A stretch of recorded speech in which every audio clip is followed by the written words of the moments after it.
अस्सलामुअलैकुम दोस्तों की हाल चाल है जनाब। तुसी देखते पे गुलाम अहमद टीवी ते मैं तुहाडा मेजबान हाजी गुलाम अहमद। दोस्तों सब तो पहले अपने चैनल को करना सब्सक्राइब ते नाल लगे बैल दे बटन करना क्लिक ताकि साडी अच्छी ते नवी बेहतरीन वीडियो दा नोटिफिकेशन हमेशा ही तरह वीरा भरान मिलता रहे। सब तो पहले अज अल्लाह के फजलो करम नाल एक जनाब तोकड़ मझ 5 महीने की जनाब डॉक्टर पास अल्लाह के फजलो करम नाल दोवें महीने हलदे ने गल्लां जनाब सिद्धियां सिद्धियां ते पद्धरियां अल्लाह के फजलो करम नाल। मेरा कैमरा मैन विखार है भरावां ने तसल्ली करनी है। बाकी अल्लाह के फजलो करम नाल जेड़ा वीर भरा जावे ते इंशाअल्लाह एक नीली का जनाब तोहफा ही होवेगा। बाकी यह चीज़ां जनाब कैमरा मैन साहब तसल्ली नाल विखाया जे माशाअल्लाह दोवें महीने हलदे काने ने जनाब जिवें छज हुंदे ने पशम पूरी जनाब गिठ गिठ। बाकी वलैत लम्मी करनी माशाअल्लाह मझ पूरी जनाब अल्लाह के फजलो करम नाल शाह जोर डाले जिड्डी हड्डी माशाअल्लाह कली कली नुक्कर वाली हड्डी माशाअल्लाह कुहाड़ा हड्डी। बाकी जर्मन मीनी अल्लाह के फजलो करम नाल 5 महीने की जनाब डॉक्टर पास इंशाअल्लाह 6 लीटर हाजिर वक्त जनाब एदा दुध है। बाकी कैमरे मेरे की नजर है तसल्ली नाल भरावां ने देखनी है जनाब वीडियो अल्लाह के फजलो करम नाल मझ अच्छी लगी है खूबसूरत। बाकी जनाब आम मझ नहीं इंशाअल्लाह जेड़ा मेरा को वीर भरा इंशाअल्लाह जावेगा अल्लाह के फजलो करम नाल नफेमंद चीज है इंशाअल्लाह नुकसान वाली नहीं। बाकी जनाब मझ वड्डी एक माशाअल्लाह खूबसूरत मुठ मुठ का थान है माशाअल्लाह। बाकी कोई ये घाटा वादा छट्टा फुआरा पूरी जनाब अपनी गारंटी होगी। बाकी मझ अल्लाह के फजलो करम नाल मेरे वीरां दा शौक लाजमी जनाब पूरा करेगी माशाअल्लाह। फिरदी फिरदी कैमरे नजर है। बाकी मालिक तो सारियां गल्लां सांझियां लैने इधर रिकॉर्ड पुछने अस्सलाम वालेकुम जी। वालेकुम अस्सलाम जी। जनाब की हाल है? अल्लाह का शुक्र है। मझ आपने कर दी है? बिल्कुल आई साहब कर दी। अच्छा उन्हें डॉक्टर पास है आई साहब अपना डॉक्टर नाल लैके आवे किन्ने महीने की गब्बन है? आई साहब 5 महीने कंप्लीट हो गए ने पूरे। अच्छा ठीक है 6 किलो दुध हाजिर वक्त है 8 पैरी। अच्छा 2 टाइम दा? 2 टाइम को भरा बयाना कर लवे। अच्छा एक टाइम में मिलती है? हाँ इको टाइम। पाड़े ते टीके ते नहीं मझ पहाड़ा पहाड़ा करती है लेकिन असी थोड़ा यार ना टीके का आसरा करते हैं। टीके दा असर पहाड़े ते भी मझ मिलती है।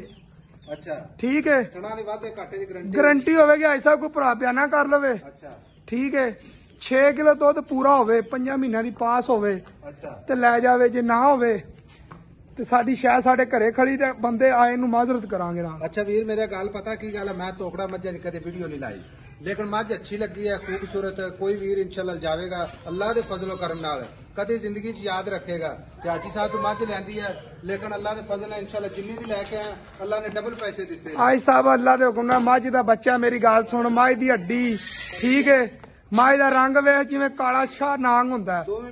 दोवें मीन हिलदे ने मूंह दी भी सील साऊ ए माशाअल्लाह विखाओ जी लो जी छड़ दे निक्का। अच्छा वीर मेरा गारंटियां सारियां इहदा दुध किन्ना चुआई करदा रहे? 6 किलो आई साहब सजरी मैं दा दुध 18-20 सिर करदी रही है। अच्छा थोड़ी मजबूरी ता मझ वेचदे मझ जिवें पुत्तर हुंदा है। अच्छा सुआ कितना सुए जी? सुआ जैनमन मैं दूसरा पहला जेड़ा तेरे कोल है पहला मेरे कोल सुई मझ हाँ दूसरा मैं पूरा 1 साल ते 2 महीने मझ 14 महीने पूरे चोई मझ। पहले मझ हुण तो चलो आध पहुंची खड़ी है किन्ना दुध आम रूटीन च करदी रही है? 17-18 किलो ऐसा हुण इंशाअल्लाह सुएगी तो केड़ा वीर भरा जावेगा इंशाअल्लाह किन्ना दुध करदी रही? आज की ऐसा मैं इंशाअल्लाह 20 नु क्रॉस करेगी माशाअल्लाह। हुण मोहब्बत प्यार वाले पैसे मेरा वीर जिथे मझ हां या ना च आपां वेचनी है। मझ खूबसूरत है मझ कोई कमी नहीं फिर है पूरी नीली दी इंशाअल्लाह अल्लाह दे फजल नाल। आई साहब मेरी गल सुन लो जे मझ गिफ्ट देना मेरी गल सुन अज इंशाअल्लाह मैं अपने जेड़े ना लिखदा हुंना बफलू फार सेल इंशाअल्लाह अज इहदे तोकड़ करके इंशाअल्लाह 5 महीने की गारंटी लिखा ना इंशाअल्लाह ते मोहब्बत प्यार नाल। आई साहब मझ ते किधरे मेरी देखो 5 महीने मुक गए ने मगर 6 महीने ने 6 महीने मैं तैयार होई तो मेरी 8-9 लाख दी लेकिन हुण तू तेन चाहत ना बुलाया ठीक है ना ते मझ आपां देनी प्यार नाल ही प्यार ना किसी ठीक है चलो फार्म टुरदी फिरदी आई जिवें परवान टुरदे ने मझ आपां ऐसा पक्की दे देंगे 4,70,000 दी कोई मोहब्बत प्यार ऐसा पक्कियां गल्लां ने मैं 8 लाख दी है 5 महीने सामने मझ पूरे 8 लाख दी है। अच्छा हाँ ठीक मीन दोवें हिलदे ने मझ दी लत्त वेख ला किड्डी मोटी माशाअल्लाह ठीक है थन वेख ला हाँ माशाअल्लाह 4,70,000 4,70,000 मोटा 19-20 ਅੱਜ ਸਭ ਕੋ ਭਰਾ ਆ ਗਿਆ ਬੂਹੇ ਤੇ ਚੱਲ ਕੇ ਉਹਦੇ ਨਾਲ ਪਿਆਰ ਕਰਾਂਗੇ। ਬਾਕੀ ਮੱਝ ਦੀ ਪੂਰੀ ਗਰੰਟੀ ਹੈ। ਮੱਝ ਦੀ ਪੂਰੀ ਗਰੰਟੀ। ਮੱਝ ਜਦੋਂ ਤਿਆਰ ਹੁੰਦੀ ਐਸਾ ਪਾਣੀ ਤੇ ਨਹੀਂ ਜਾਂਦੀ ਮੱਝ। ਅੱਛਾ ਕੈਮਰਾਮੈਨ ਸਾਹਿਬ ਆ ਖੁੱਡਾ ਵਿਖਾਇਆ ਜੇ ਭਰਾਵਾਂ ਨੂੰ। ਲੋਕ ਕਹਿੰਦੇ ਨੇ ਕਿ ਜਨਾਬ 1.5 ਫੁੱਟ ਦਾ ਖੁੱਡਾ ਹੋਵੇ। ਲਓ ਜੀ ਆਹ ਮੱਝ ਹੈ ਅੱਲਾ ਦੇ ਫਜ਼ਲੋ ਕਰਮ ਨਾਲ ਪੂਰਾ ਜਨਾਬ 1.5 ਫੁੱਟ ਖੁੱਡਾ। ਇੱਕ ਹੱਡੀ ਮਾਸ਼ਾਅੱਲਾ ਕੁਆੜਾ ਹੱਡੀ ਮਾਸ਼ਾਅੱਲਾ ਜਿਵੇਂ ਤਲਵਾਰ ਹੁੰਦੀ ਹੈ। 6 ਕਿਲੋ ਦੁੱਧ ਨਾ ਹੋਵੇ, ਅੱਛਾ 5 ਕਿਲੋ ਵੀ ਹੋਵੇ, ਕੋਈ ਭਰਾ ਬਿਆਨਾ ਭੇਜ ਦੇ, ਬਿਆਨੇ ਨਾਲ ਬਿਆਨਾ ਵਾਪਸ ਦਿਆਂਗੇ। Very good. ਲਓ ਜੀ ਜੇ ਨੰਬਰ 5 ਮਹੀਨਿਆਂ ਦੀ ਗੱਭਣ ਵੀ ਨਾ ਹੋਵੇ ਤਾਂ ਵੀ ਬਿਆਨੇ ਨਾਲ ਬਿਆਨਾ। 0348 067 84 68। ਮਿਲਾਂਗੇ ਜਨਾਬ ਇੱਕ ਅੱਛੀ ਤੇ ਨਵੀਂ ਵੀਡੀਓ ਦੇ ਨਾਲ। ਅੱਲਾ ਨਿਗਹਿਬਾਨ। ਪਾਕਿਸਤਾਨ ਜ਼ਿੰਦਾਬਾਦ।